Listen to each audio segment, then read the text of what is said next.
What's up guys, welcome to Spare Change. Here on this channel, we do a lot of home theater related videos, and of course, 4K Blu-ray reviews for the home theater and movie enthusiasts. So if you're new here, consider hitting that subscribe button. Today in for a review, we have Pacific Rim Uprising on 4K Blu-ray. I won't get into any plot details, I'm just going to share my thoughts on the video and audio quality. Now for some tech specs. The movie was shot in 2.8 and 3.4K. It's got a 2K DI. It's rated PG-13. Runtime is 111 minutes. Aspect ratio is 239:1. So there are those black letterbox bars if you're watching on your TVs. Alright, let's just get to the HDR. This movie has an abundance of colors that range the entire spectrum. Your primary colors are heavily saturated, from the blue skies to the various metallic shades of every Jaeger. Peak highlights get extremely intense during explosions or just from lights passing by the screen. Small spectral highlights are scattered throughout the movie and can get blinding at times. Just look at those lights. Black levels go deep and are super contrasty.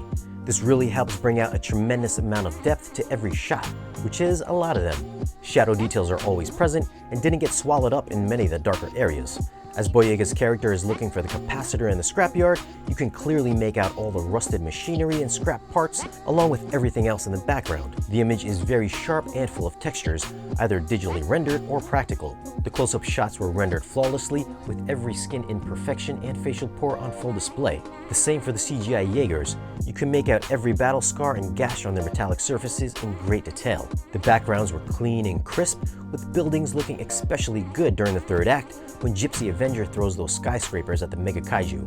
The only minor issue I had was that certain background shots did look really flat when real actors were used in the foreground.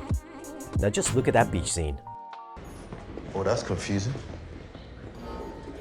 Audio is done in Dolby Atmos, and it's another demo-worthy mix. Height channels are used often to enhance atmospherics and spaciousness to specific scenes. Whether you're outside in the city or inside the Jaeger hangar, you'll hear sounds corresponding to the various visual scenarios, like people welding in the background or wind or traffic noises. The standout scene would be when Gypsy Avenger is flinging skyscrapers at the Mega Kaiju. Buildings and debris can be heard flying through all speakers and falling from above. Sound movement was smooth within the listening area and always followed the on-screen action precisely. Bass response here is demo-worthy and could be visceral at times. Explosions dug well into the lower octaves and had amazing slam to the chest at the same time. There's a scene where the kaiju turns and looks at Newt, and you could feel the hairs on your arms move.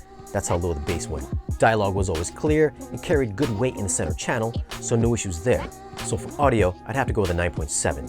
Soundstage is wide and full of detail, and Atmos effects are used often. I just wanted a little bit more up top. For video, I'm gonna go 9.7. If you've seen the first Pacific Rim, it looks pretty much like that one, although there does seem to be a thin veil of grain here and there during the movie. HDR is reference quality with bold, bright colors and great black levels. Now, if you're looking to show off that home theater system, then I think this is a must-have disc. I'll leave a link down below if you want to pick this movie up. It helps out the channel by using those links, which helps us bring you more content like this. Leave us a comment and let us know if you prefer the first Pacific Rim or the second one. If you found the video useful, give it a thumbs up. Be sure to check out our social media links, and if you're new here, hit that subscribe button. We'll see you guys again in the next one.